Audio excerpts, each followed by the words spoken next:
Assalamualaikum warahmatullahi wabarakatuh. Perkenalkan, nama saya Nadia Karenina Beata Regan dengan NIM 192072453. Saya berasal dari kelas Ilmu Hukum E dan saya mahasiswi UIN Sultan Syarif Kasim Riau. Saya akan sedikit menjelaskan materi mengenai unit tanggung jawab komando atau Command Responsibility.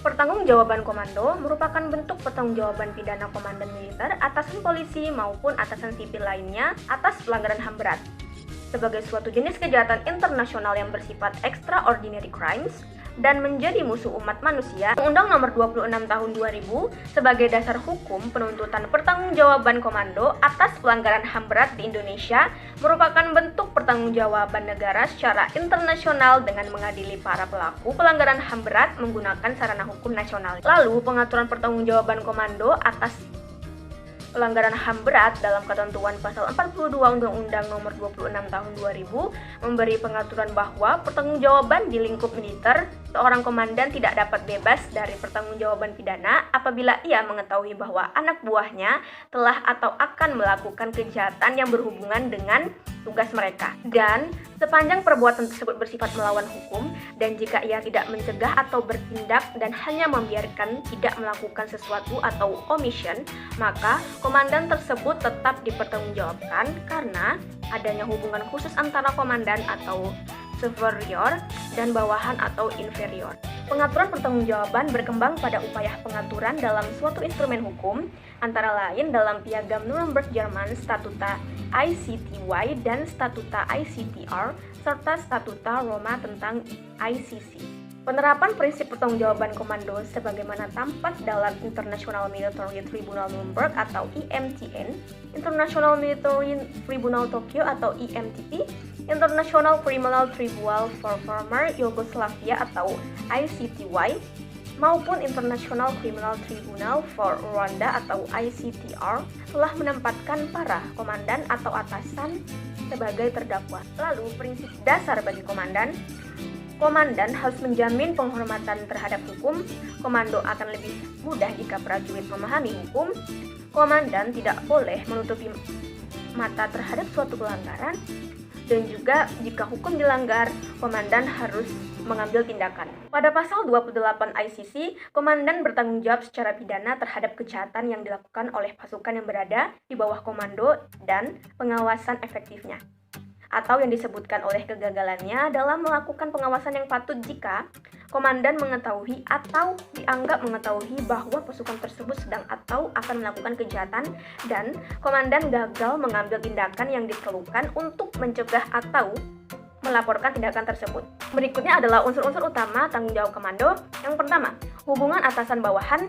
Yang kedua, atasan mengetahui atau sepatutnya mengetahui bawahannya akan sedang atau telah melakukan pelanggaran atau menserius. Dan yang ketiga, atasan gagal mencegah atau menghentikan atau menghukum bawahannya tersebut atau actus reus.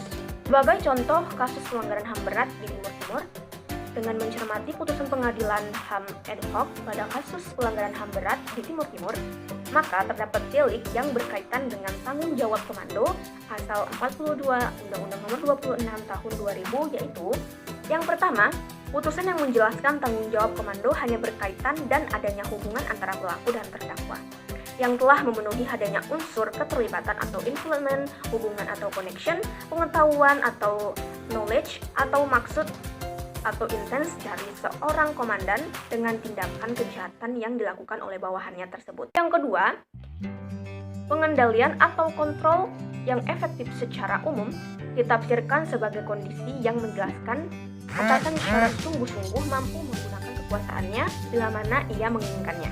Dengan demikian, istilah tersebut menunjuk kepada material ability untuk mencegah dan menahan tindak pidana mengenai unsur tindak pidana tersebut merupakan akibat dari tidak melakukan pengendalian pasukan secara patut menurut pengadilan. Lalu yang ketiga, mengenai unsur-unsur mengetahui atau berdasarkan keadaan yang berlangsung saat itu. Harusnya mengetahui bahwa pasukannya sedang melakukan atau baru saja melakukan pelanggaran HAM berat. Hal tersebut mengandung arti atasan gagal mengambil langkah-langkah yang diperlukan guna mencegah atau menghentikan terjadinya pelanggaran hak asasi manusia yang berat yang terjadi di dalam wilayah kekuasaannya yang efektif. Lalu yang ketiga mengenai unsur-unsur mengetahui atau berdasarkan keadaan yang berlangsung saat itu. Seharusnya mengetahui bahwa pasukannya sedang melakukan atau baru saja melakukan pelanggaran HAM berat. Pengadilan menyatakan bukan berarti pasukan tersebut harus secara aktif melakukan penyerangan, namun dengan sikap pasif pun artinya pasukan tersebut tidak melakukan tindakan pencegahan atau gagal untuk menghentikan terjadinya pelanggaran HAM berat. Yang berarti pasukan tersebut sudah termasuk sedang melakukan atau baru saja melakukan pelanggaran HAM yang berat. Baiklah, sekian sedikit penjelasan dari saya. Kurang lebih saya mohon maaf. Wabillahi taufiq wal hidayah. Wassalamualaikum warahmatullahi wabarakatuh.